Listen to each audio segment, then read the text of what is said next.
దేశవ్యాప్తంగా లక్షలాది మంది విద్యార్థుల భవిష్యత్తును తీవ్రంగా కలిచివేసిన నీట్ పేపర్ లీక్ వ్యవహారం దేశ రాజకీయాలను గజగజలాడిస్తోంది.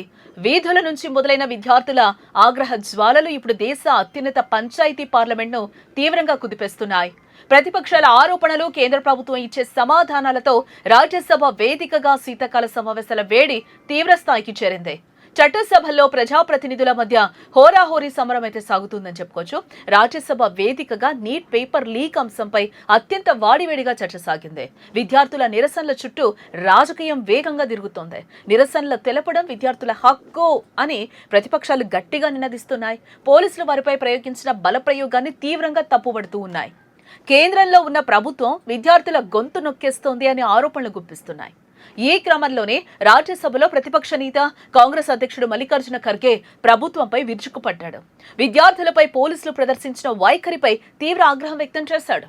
శాంతియుతంగా నిరసనలు తెలుపుతున్న విద్యార్థులపై పోలీసులు లాఠీలు ఉపయోగించడం సరైంది కాదు అని ఖర్గే సభలో వ్యాఖ్యానించాడు. విద్యార్థుల ప్రజాస్వామ్య హక్కులను ప్రభుత్వం క్రూరంగా అణిచివేస్తోందని కూడా తీవ్రస్థాయిలో ధ్వజమెత్తారు. లీకేజీలకు కారణమైన అసలైన నిందితులు, సూత్రధారులు బయటకు స్వేచ్ఛగా తిరుగుతున్నారు. అలాంటి వారిపై ఎలాంటి కఠిన చర్యలు తీసుకోలేదు. న్యాయం కోసం రోడ్డెక్కిన అమాయక విద్యార్థులపై మాత్రం పోలీసులు విరుచుకుపడుతున్నారు. వారిపై అక్రమ కేసులు బనాయిస్తున్నారని కూడా ఖర్గే ప్రశ్నిస్తూ ఉన్నారు. ప్రజాస్వామ్యంలో నిరసన తెలిపే ప్రాథమిక హక్కును ప్రభుత్వం గౌరవించాలని ఈ సందర్భంగా ఆయన డిమాండ్ చేస్తూ ఉన్నారు. ఖర్గే చేసిన వ్యాఖ్యలపై కేంద్ర ఆరోగ్య శాఖ మంత్రి జేపీ నడ్డా తక్షణమే స్పందించడం జరిగింది. పోలీసుల చర్యలను అతడు పూర్తి స్థాయిలో సమర్థించాడు.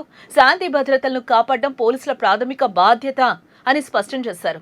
ఎవరైనా సరే చట్టాన్ని తమ చేతుల్లోకి తీసుకుంటే ఊరుకునేది లేదని తేల్చి చెప్పాడు. విద్యార్థి ఉద్యమాల్లో లేదా ఆందోళనల్లో పాల్గొనేవారు దానికి సంబంధించిన చట్టపరమైన పరిణామాలను ఎదుర్కొనేందుకు సిద్ధంగా ఉండాలని కూడా వ్యాఖ్యానించారు. ఆందోళనలు చేసే క్రమంలో చట్ట పరిమితులను దాటితే పోలీసుల చర్యలు తప్పవని ఘాటుగా సమాధానం ఇచ్చాడు. ఈ సందర్భంగా జేపీ నడ్డా తన గత విద్యార్థి జీవితాన్ని సభలో గుర్తు చేసుకున్నాడు. ఎమర్జెన్సీ సమయంలో తాను కూడా ఒక విద్యార్థి కార్యకర్తగా పనిచేశానని వెల్లడించాడు. ఆ కాలంలో ఆందోళనలు చేస్తున్న సమయంలో క్లాస్ రూమ్లో పాఠాలు వింటుండగానే పోలీసులు వచ్చి 2 సార్లు తనని అదుపులోకి తీసుకున్నారని చెప్పాడు. తాను కూడా విద్యార్థి ఉద్యమాల నుంచి వచ్చిన వాడినేనని గుర్తు చేశారు. ఈ సందర్భంగా ఆందోళనల్లో పాల్గొంటే ఇలాంటి పోలీసు చర్యలను ఎదుర్కోవాల్సి వస్తుందని నడ్డా వివరించారు. విద్యార్థి దశలో తాము కూడా జైలుకు వెళ్లామని స్పష్టం చేశారు ఆయన. పోలీసులు శాంతి భద్రతల పరిరక్షణ కోసం తమ విధులు నిర్వర్తిస్తున్నారని నడ్డా పేర్కొన్నారు. ప్రజా ఆస్తులకు నష్టం కలిగేలా లేదా శాంతి భద్రతలకు విఘాతం కలిగేలా ప్రవర్తిస్తే చట్టం తన పని తాను చేసుకుపోతుందని అన్నారు. నిరసనలు తెలిపే హక్కు ప్రతి ఒక్కరికి ఉన్నప్పటికీ చట్టాన్ని దాటి ప్రవర్తిస్తే అధికారులు ఊరుకోరని స్పష్టం చేశారు. కాంగ్రెస్ అనవసరంగా పోలీసుల చర్యలను తప్పుపడుతోందని ఆరోపించారు. నీట్ పేపర్ లీక్ వ్యవహారంలో ప్రభుత్వం అత్యంత పారదర్శకంగా వ్యవహరిస్తోంది. అక్రమాలకు పాల్పడిన ఎంతటి వారినైనా సరే కఠినంగా శిక్షించేందుకు సిస్టమ్ సిద్ధమైంది. కేంద్ర ప్రభుత్వం ఇప్పటికే ఈ కేసును సిబిఐకి అప్పగించి విచారణ వేగవంతం చేసింది. అసలైన దోషులను జైలుకు పంపేందుకు అన్ని రకాల చర్యలు కూడా తీసుకుంటూ ఉంది.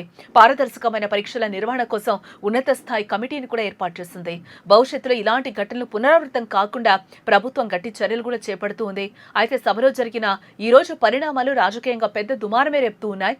ఒకవైపు విద్యార్థుల పోరాటానికి మద్దతుగా తాము రాజీ లేని పోరాటం చేస్తున్నామని కాంగ్రెస్ స్పష్టం చేయడం జరిగింది. అటు మరోవైపు కేంద్ర ప్రభుత్వం మాత్రం నిరసనల పేరుతో శాంతి భద్రతలకు విఘాతం కలిగిస్తే సహించేది లేదని కూడా తేల్చి చెప్పింది. మొత్తానికి నీట్ పేపర్ లీక్ వ్యవహారం పార్లమెంట్ ను తీవ్ర స్థాయిలోనే వేడెక్కిస్తోందని చెప్పుకోవచ్చు.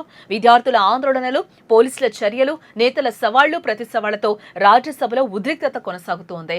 ఈ వివాదం రాబోయే రోజుల్లో ఏ మలుపు తిరుగుతుందో కూడా చూడాలి. ఇలాంటి ఇంట్రెస్టింగ్ అప్డేట్స్ కోసం వేద టీవీని సబ్స్క్రైబ్ చేసుకోండి.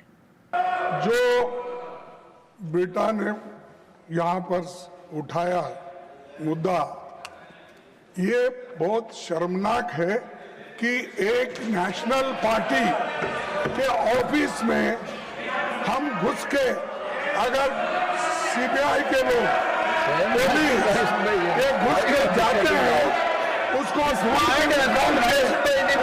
अरेस्ट करने की बात करते हैं. Democracy is not safe. People are not safe. Therefore, I request you, people who have gone there unauthorized, they should be punished. Why they have gone? Who are they? Who ordered them? You ask your people. people to sit in the No, I'm asking, who asked them to go there? Now, Who ordered? now the honorable leader of the house, That now is the not leader the of the house. house will reply. That is not the house. I have been arrested many times from the classroom in emergency days when Congress party was ruling.